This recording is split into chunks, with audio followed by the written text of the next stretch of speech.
سلام دوستان، در مورد دتکتورهای یک واحد مسکونی سه‌خواب کاری که انجام شده به صورت عملی رو من میخوام براتون نشون بدم.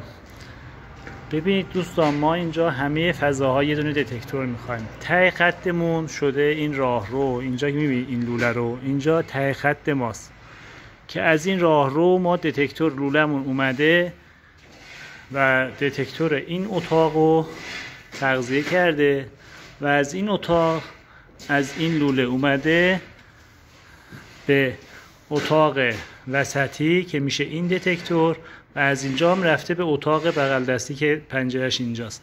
نکته‌ای که هست در مورد دتکتور اینه که شما دتکتور رو نباید روبروی کانال هوا بذارید، حتما باید با یه زاویه‌ای بذارید که کانال هوا موقعی که کولر روشنه بهش برخورد نکنه. حالا ادامه لوله ما که از اینجا رفته به این اتاق بغلیه، اجازه بدید این اتاق اون یکی راه روه،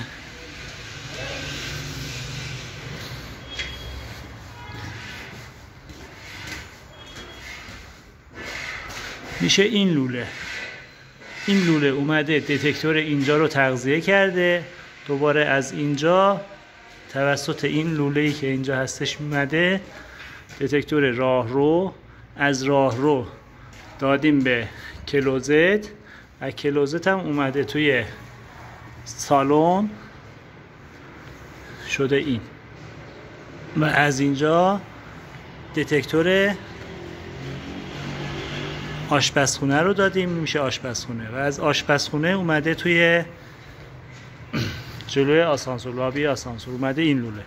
این در حالت انتظاره که ما یه دتکتور هم اینجا میذاریم و از این دتکتور وصل میشه به این لوله و از اینجا میاد به شاسی آتش نشانی و از شاسی آتش نشانی زون ما کامل میشه، بینه یک زون کامل برای یه طبقه مسکونی. همه طبقات به این صورت، یعنی هر فضای بسته‌ای که شما داشته باشید به غیر از حموم و سرویس باید دتکتور براش بذارید.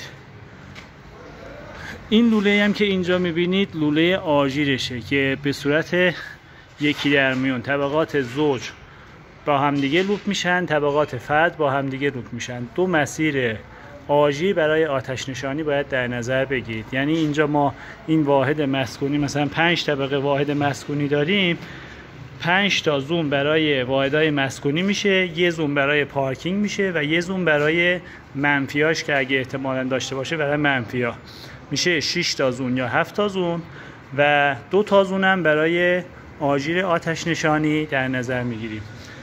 از مرکز اعلام حریق یه لوله هم باید ببریم برای فن فشار مثبت داخل راپله که یه اینترلاکی بین فن فشار مثبت با